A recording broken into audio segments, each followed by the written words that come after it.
present where God has placed you. And I want to expand on that a little bit, but I want to go in a different direction this evening. As I went to take a break after the first time I talked, I sat there and I just thought, God, what is it that you have for us this evening?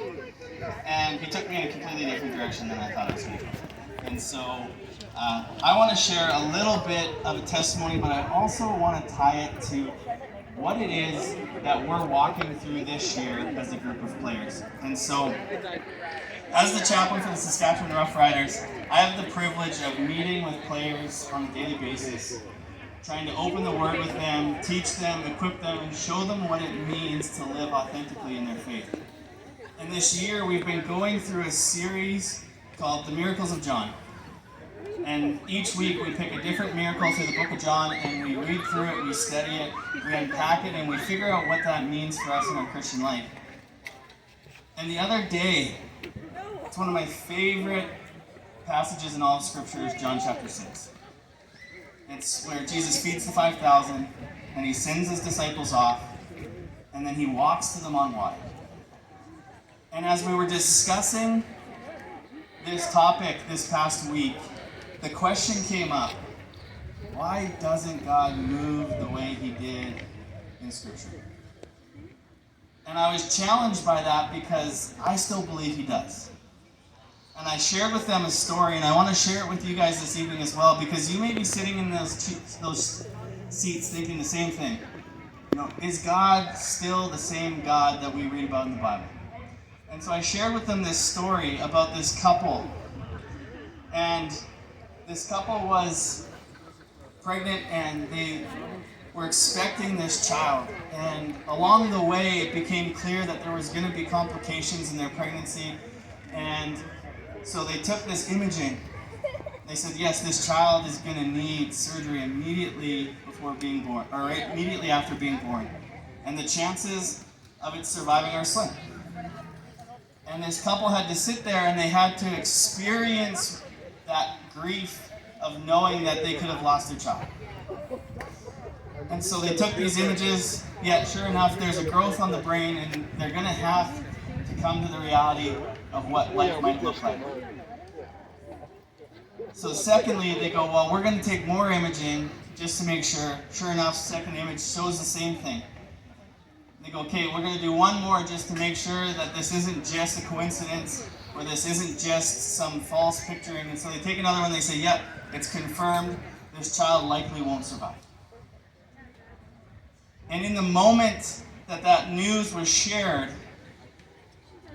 a choice had to be made. They had to choose what to do in that moment. And as they were challenged, they said, no, God, we believe that you are capable of doing miracles. And so they get further on and they go to this doctor who's supposed to specialize in the surgery that this baby's going to need. And they get there and they go, God, we believe. Lord, we trust you. In the midst of our hurt, in the midst of the hardest news that we've ever had to hear, we trust you. It was in those moments where they chose to believe that God is bigger than the circumstance around them. So they go to this doctor and they say, okay, we're just going to take our own images just to make sure that everything is okay. And so they take these images and the doctor goes, I don't know why you're here. I don't know why you're here. And this couple, they looked at the doctors and they said, well, what do you mean? He said, well, everything that I see points to a perfectly healthy child.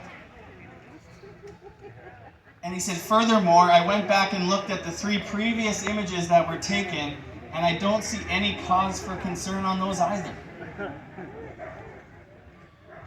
God performed a miracle in the life of this little child and in his family. And that's something to be celebrated, but more importantly, it was out of the faith that we believed that God would do what he said he was going to do. And yes, it's worth celebrating. And funny enough, if you don't know where I'm going with this, the kid wandering right in front of you is my son, and that's the story of the person that I just shared. And so This is my youngest son, Owen, and he is a constant reminder daily that God is for each and every one of us. And so he's sit here and he's this vibrant little boy who, on most days, there goes another one of my children. It's okay, they're mine. I'm used to them running around. But that being said, I want you guys to understand that God is still alive and well today, and He is still moving and working in miracles today. And every day I sit there and I go, what could have been?